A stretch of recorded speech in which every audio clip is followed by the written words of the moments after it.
안녕하세요, PS입니다. 이번 영상에서는 발견 그리고 구매 시에 선택해야 하는 필드의 핵심 하수인들을 다뤄보도록 하겠습니다. 단 순위에는 이번에 새로 나온 하수인만을 포함하였습니다. 기존에 이미 있던 카드들은 순위에 포함되어 있지 않으니 이 점은 꼭 체크를 해주세요. 이미 순위가 예측이 되는 하수인들도 있겠지만 활용하기 어렵고 생각하지 못하고 있는 하수인들 또한 있으실 겁니다. 영상을 보시고 각 하수인들의 활용도와 중요도를 파악해 가시면 되겠습니다. 일성 하수인 성가신 인프로 시작해보도록 할까요? 기본 스탯에 죽음의 메아리까지 합쳐봐야 33스탯밖에 안되는 하수인입니다. 그런데 사실은 이번 메타를 뒤흔드는 장본인 중 하나인데요. 낮은 스택 덕분에 무조건 죽어서 죽음의 메아리가 발동하게 만들고 죽음의 메아리로 태어난 인프 또한 확정적으로 거의 죽기 때문에 복수 3스택을 보장하게 됩니다. 이 하수인이 없었다면 예언자로 3렙 단계에서 파밍을 하더라도 개체수를 늘리는 하수인이 악마 간수 하나밖에 없어서 생각보다 파밍 필드를 구성하는 게 힘들었을 겁니다. 그런데 일성 하수인 성가신 인프의 존재로 명인 악마 빌드업에서도 아무런 문제 없이 복수 필드 구성이 가능하고 예언자 필드에 슈팅까지 바로 넣을 수 있는 환경을 만들었죠. 5레벨 상점에서 우르줄이나 공허군주로 연결되기 전까지 파밍을 책임지는 성가신 인프가 이번 랭킹 10위입니다.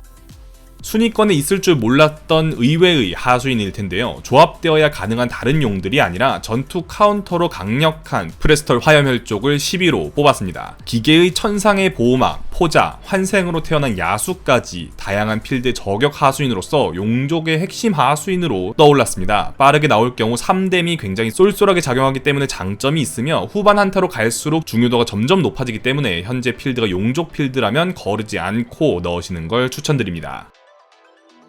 어썸한 로봇 오메가 섬멸 로봇이 9위입니다. 오늘 순위 영상에 들어간 유일한 기계 하수인인데요. 6레벨 발견으로 보았을 때 예전 앵버린 필드의 버금가는 파괴력을 가진 하수인입니다. 6레벨 발견 섬멸 로봇 서치 후 5레벨 상점 리롤에서 칸고르와 리븐데어와 같은 하수인을 한 개씩 찾아낼 때마다 필드가 2배에서 4배씩까지 강해져 가장 빠르고 편하게 강해질 수 있는 하수인입니다. 현재 필드의 밸류가 낮고 기계 하수인이 2개 이상 있다면 6레벨 발견에서 오메가 섬멸 로봇을 최우선으로 노리는 것을 추천드립니다. 특히 지금 두억신이 토큰 빌드가 큰 파괴력을 내기 힘든 상황에서 6발로 오메가 선멸 로봇을 얻는다면 3등 이상이 최소 보장됩니다. 반사 로봇과 함께 쓰는 것도 좋지만 칸고르와 함께 활용한다면 1타 기계, 2타 오메가, 3타 칸고르와 같은 배치를 활용하여 칸고르의 밸류를 높이는 것이 중요합니다. 1타 오메가 선멸 로봇을 사용할 경우엔 칸고르에서 오메가 선멸 로봇과 초소형 기계가 나오기 때문에 조심을 해야 합니다. 조류의 친구는 사용해보신 분들이라면 이미 사기성을 체감하셨을 하수인입니다. 엄마검도 뛰어넘는 버프 양을 가지고 있는 데다가 복수 능력의 특성상 다른 종족 하수인들이 섞여 있어도 발동하기 때문에 4레벨 상점까지 중반부 야수의 핵심 하수인이 되며 황금 카드로 맞춰질 경우에는 최후반부까지도 사용이 가능한 하수인입니다. 필드에 하수도 G, G대와 같은 하수인이 한 개라도 있으면 우선 구매하신 뒤에 야수 빌드업으로 이어가시면 되겠습니다. 지금 예언자가 없으면 복수 밸류 중에 가장 높은 하수인이기 때문에 굳이 전환각을 보는 것보단 야수 하수인을 구매하여 가는 것이 좋습니다. 시즌1 전장에서 조지의 친구는 제국의 무장이었다면 시즌2 전장의 조지의 친구는 혈석절단자라 할 수 있는데요. 납작엄니의 혈석 수급량이 1턴에 평균적으로 4개까지 나오고 머리강타꾼이 2개에서 3개 정도인 것을 감안한다면 지금 가시멧돼지 종족 중 가장 많은 혈석 파밍량을 자랑하는 하수인이라 볼 수 있겠습니다. 기계가 살아있거나 내 영웅이 조지라면 가시멧돼지 종족이 있는지 확인한 뒤에 혈석절단자와 지면진동자 콤보를 활용하여 순방 최강 필드를 구성할 수 있습니다. 무엇보다 이 필드의 장점은 다른 필드와 다르게 퀴라지 순방 필드처럼 4레벨 상점에서 끝낼 수 있다는 장점이 있는데요. 간단하게는 지면 진동자만 활용해도 순방권을 노려볼 수 있기 때문이죠. 혈석 파밍량이 부족해 6레벨 발견을 봐야 했던 이전과는 다르게 혈석 파밍도 혈석 절단자 하나만 있으면 된다는 것이 장점입니다. 하지만 혈석 절단자의 스탯이 지나치게 낮아 첨보 하수인이 갖춰지기 전에 먼저 사는 것은 큰 부담이 되기 때문에 사용 시에 유의해야 합니다. 현재 가멧 종족이 거의 죽어있다 봐도 무방할 정도인데 조그만 희망이 되어줄 수 있는 혈석 절단자입니다.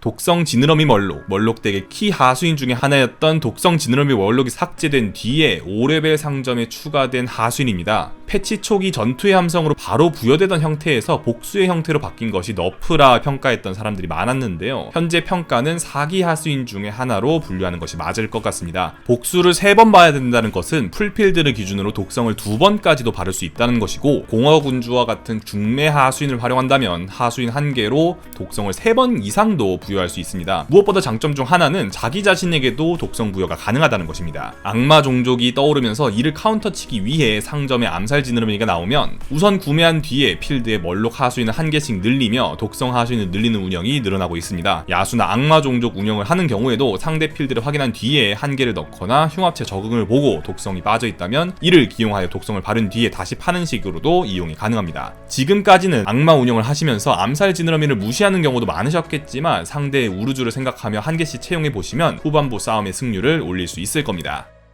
악마 트럭, 용 트럭을 몰다가 전투에 딱 들어갔을 때 확률이 낮다면 바로 상대방이 맥스나 환생을 가지고 있기 때문일 겁니다. 거기에 헌신적인 영웅과 리븐데어 조합이 되어 있다면 미리 후반 싸움을 준비하지 않은 자신이 아차 싶으실 텐데요. 폴짝 개구리까지 돌아온 지금 전장에서 가장 중요한 하수인이 되었습니다. 크게 세 가지로 사용하는 것이 지금 메타에 있어 가장 중요합니다. 복수 야수 필드를 맞췄다면 상대 스탯 높은 하수인을 저격하는 맥스나 환생 혹은 복수 능력이 계속 발동될 수 있도록 악어 환생을 걸어야 합니다. 아직 필드가 완전히 맞춰지지 않았다면 섬뜩한 방울뱀의 환생을 걸 수도 있습니다. 폴짝 개구리 필드를 맞췄다면 폴짝 개구리 환생이 아니라 괴물 앵무 환생이 최우선이며 후순위로 폴짝 개구리나 맥스나 환생을 거는 것이 중요합니다. 악마나 멀록 필드를 운영 중이라면 여유가 있을 때 6레벨을 찍은 뒤에 맥스나 환생을 만들 수 있는가 아닌가가 1등과 2등을 결정하는 순간이 됩니다. 패치가 되고 처음에는 모든 악마에게 버프를 주는 굶주린 지옥박쥐가 사기가 아니냐 하는 평가가 있었는데 파멸의 예언자와 함께 중요한 것은 우르줄이라는 것이 밝혀졌죠. 내가 낸 악마 횟수만큼 상점의 하수인을 잡아먹기 때문에 턴 제한 없이 내 손에 악마만 있다면 계속해서 성장을 할 수 있어 상대가 박쥐를 얼마를 키우는지에 상관없이 우르줄 하나로 1대7 교환까지도 가능했습니다. 결국 악마 발견은 6발보다 5레벨 발견이 더 중요하다는 인식이 퍼졌고 옛날에 있었던 환상의 짝꿍처럼 현재 우르줄을 저격하기 위한 동멀, 맥스나 배치까지 생겨났죠. 그러나 파멸의 예언자 없이는 단독으로 성장치가 높지는 않아 신하수인 순위 4위에 위치해 있습니다. 3등부터는 현재 메타를 대변하는 하수인입니다. 아마 어떤 하수인들이 있을지 예상이 되실 텐데요. 그만큼 지금 메타가 특정 하수인들을 찾냐 못 찾냐에 따라 달라지고 있다는 것을 말해주는 것이기도 합니다. 복수 야수의 핵심 하수인이자 지금 5레벨 발견에서 얻을 수 있는 하수인 중 가장 강력한 하수인입니다. 자체 능력의 복수와 죽음의 메아리를 모두 가지고 있기 때문에 악어가 전투에서 초반에 잘리더라도 버프를 넘겨주고 갈 수 있어 안전장치가 있고 섬뜩한 방울뱀과 연계가 되면 복수 능력이 10번도 넘게 발동해 60-60 버프가 넘게 들어가기도 합니다. 엄마곰의 경우에는 엄마곰을 획득한 뒤에 야수를 구입해야 하지만 악어는 이미 깔려있는 야수가 있다면 사용할 수 있다는 장점도 있습니다. 기물 하나만 나왔을 뿐인데 필드 컨셉을 잡아버리는 무서운 기물이죠. 하얀 비늘 악어를 잘 사용하는 방법을 설명을 드리겠습니다. 폴짝 개구리 필드에서 악어가 들어가면 괴물 앵무와 안티 시너지가 날 것 같지만 전혀 그렇지 않습니다. 어차피 폴짝 개구리의 죽음의 메아리가 악어에게 부여된다면 악어의 죽음의 메아리와 함께 발동해 2배, 3배의 시너지가 발동합니다. 만약 리븐데어가 빠르게 잘려나가 위험한 상황에서도 안전장치가 되었기 때문에 거르지 않고 함께 사용하시면 좋습니다. 특히 이 경우에는 순수 야수로 채운 폴짝 개구리 필드보다 쥐떼 등을 채용하여 토큰 하수인들과 함께 사용할 경우에 폴짝 개구리에만 의존하지 않는 필드를 만들 수 있습니다. 복수 야수 필드에서는 악어와 방울뱀의 시너지가 가장 중요합니다. 섬뜩한 방울뱀의 경우엔 이미 죽음의 메아리 하수인을 소환하고 이 죽음의 메아리 하수인들이 계속해서 다음 하수인들을 소환해 마트리오시카처럼 악어의 복수 능력을 발동하기 때문에 순수 야수를 생각하며 거르는 것이 아니라 같이 써주는 것이 좋습니다. 이런 경우엔 악어가 살아있는 것이 중요하므로 환생도 악어에 걸어주는 것이 중요하다 볼 수 있겠네요. 용족 필드의 핵심 하수인으로 급부상한 새끼용 밀수꾼입니다. 1등 트럭에 치일 때 상대가 용족이라면 상대가 밀수꾼을 썼을 것이라는 사실을 바로 알 수 있죠. 그러나 악마나 야수처럼 밀수꾼만 있다고 해서 게임이 해결되는 하수인은 아닙니다. 성능은 엄청나지만 어떻게 사용해야 하는지가 중요한 하수인이죠. 가장 간단한 방법으로는 용 크툰이 있을 텐데요. 영웅 능력으로 한번 버프가 될 때마다 체력이 올라 지금 크툰은 3.38등이라는 평균 등수를 기록하고 있을 정도로 시너지가 좋습니다. 영웅이 크툰이 아니라면 다양한 콤보를 함께 갖추어 중반을 넘어가는 것이 중요한데요. 이성 상점에서는 문양수호자, 오색날개, 아무 버프나 바르며 초반을 넘기고 중반에는 등장한 하수인에 따라 타렉고사, 느조스 혹은 청동감시자, 혈석절단자와 같은 콤보를 맞춰 지속 성장이 가능하도록 만들어야 합니다. 밀수꾼의 버프량이 엄청나기 때문에 굳이 많은 용을 키우기보다 용족 하수인만이라도 버프를 몰아 강하게 키우면 1대 다 교환을 만들어내며 전투를 승리할 수도 있습니다. 이후 4성 상점에서는 갖춰진 조합에 따라 지면진동자나 고치비룡과 같은 하수인들을 사용할 수가 있습니다. 지면진동자의 경우 공격력 버프는 일시적이지만 함께 들어간 밀수꾼의 버프는 영구 적용이기 때문에 나디나 혈석절단자, 지면진동자, 밀수꾼 콤보는 순방으로 가는 최적의 필드를 만들어줍니다. 이미 용족이 체력을 지킬 수 있을 정도로 강한 필드가 만들어졌다면 5레벨, 6레벨 구간부터는 운영이 쉬워지고 이미 키워진 용족 하수인들은 상당히 잘 풀린 악마 종족이 아니라면 이길 수가 없어 프레스톨 화염혈족과 같은 후반 싸움 하수인들을 채용한다면 바로 우승할 수 있게 됩니다.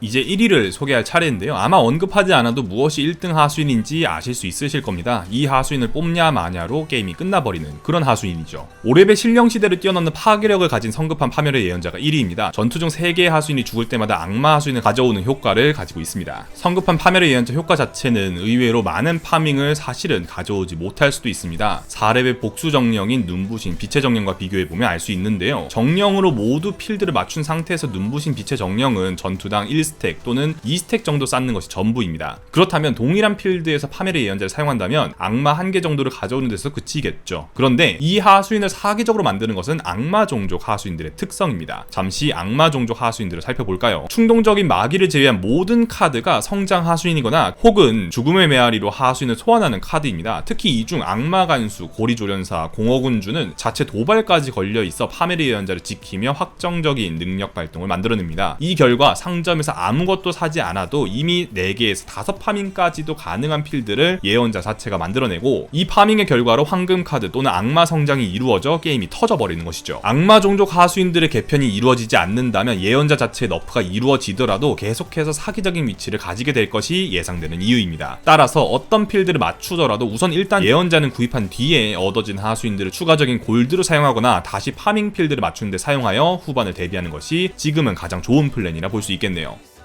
폴짝개구리는 폴짝개구리가 본체가 아니라 리븐데어와 괴물앵무가 본체입니다. 하지만 워낙 가지고 있는 파워가 어마어마하기에 초반에 폴짝개구리가 나오면 일단 짚고보는 현상까지 벌어지고 있습니다. 예언자는 나오면 일단 짚고봐도 되지만 폴짝개구리는 복수 하수인이 아닌 중매 야수 특화 하수인이기 때문에 그 정도의 밸류는 아니라 생각이 듭니다. 허나 갈 수 있는 빌드가 워낙 다양하고 한번 최종 필드를 완성하면 어느 빌드를 상대하더라도 전투에 따라 이길 수 있는 가능성을 가지고 있기 때문에 따로 순위에서 빼서 살펴보았습니다. 자세한 사용법은 이전 영상들을 통해 충분히 설명을 드렸다 생각이 듭니다.